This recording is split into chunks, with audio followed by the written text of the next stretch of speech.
I'm reading you The Gruffalo's Child today, one of my favourite books. It's written by Julia Donaldson and Axel Schiffler with permission from Macmillan Children's Books. The Gruffalo said that no Gruffalo should ever set foot in the deep dark wood. Why not? Why not? Because if you do, the big bad mouse will be after you. I met him once, the Gruffalo said. I met him a long, long time ago. What does he look like? Tell us, Dad. Is he terribly big and terribly bad?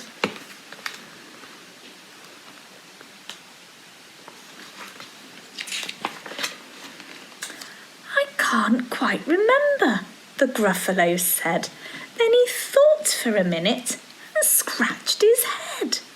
The big bad mouse is terribly strong, and his scaly tail is terribly long. His eyes are like pools of terrible fire, and his terrible whiskers are tougher than wire. One snowy night, when the Gruffalo snored, the Gruffalo's child was feeling bored. The Gruffalo's child was feeling brave, so she tiptoed out of the Gruffalo cave. The snow fell fast and the wind blew wild. Into the wood went the Gruffalo's child. A trail in the snow. Where is this trail and where does it go? A tail poked out of a log pile house.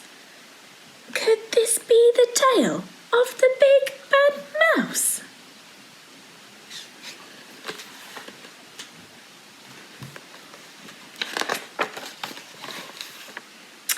Out slid a creature.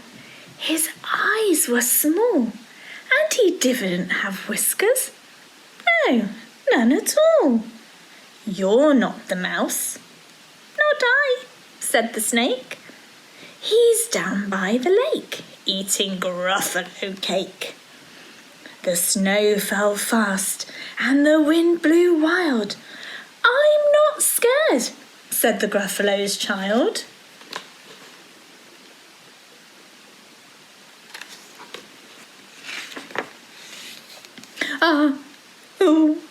Marks in the snow.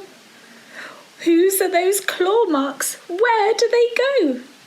His two eyes gleamed out of a tree-top house. Could these be the eyes of the big bad mouse?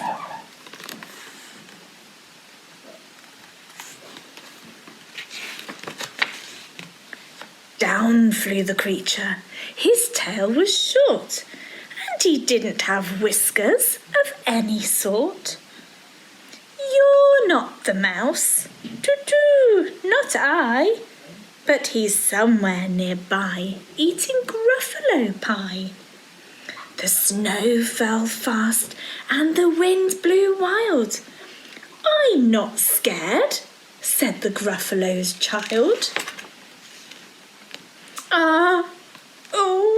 A track in the snow.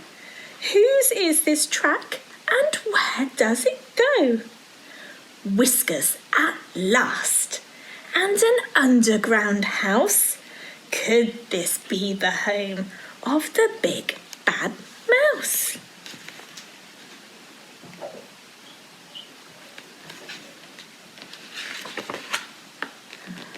Out slunk the creature. His eyes weren't fiery, his tail wasn't scaly, his whiskers weren't wiry. You're not the mouse. Oh no, not me. He's under a tree, drinking Gruffalo tea. It's all a trick, said the Gruffalo's child, as she sat on a stump where the snow lay piled. I don't believe in the big bad mouse. But here comes a little one out of his house. Not big, not bad, but a mouse at least. You'll taste good as a midnight feast.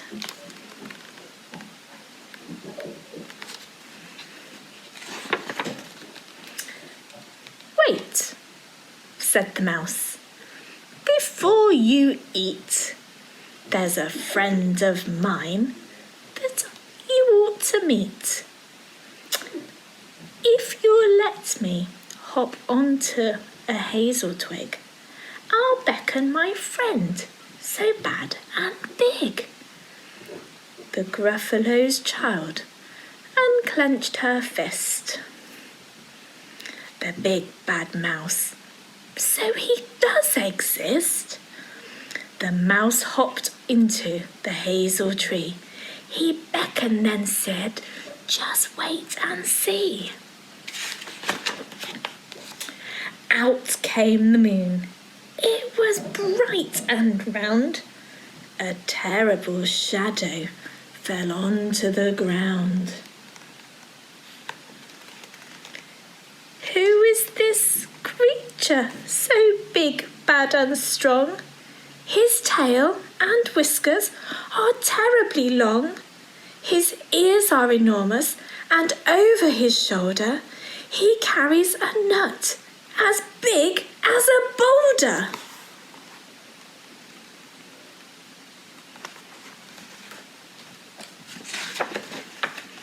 The big bad mouse, yelled the Gruffalo's child. The mouse jumped down from the twig and smiled. Oh, prints in the snow. Whose are those footprints and where do they go? The footprints led to the Gruffalo cave, where the Gruffalo's child was a bit less brave. The Gruffalo's child was a bit less bored.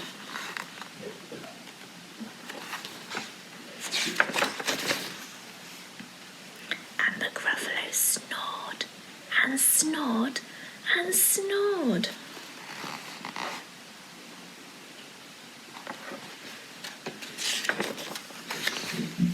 I hope you enjoyed our story today. I look forward to reading you another one soon.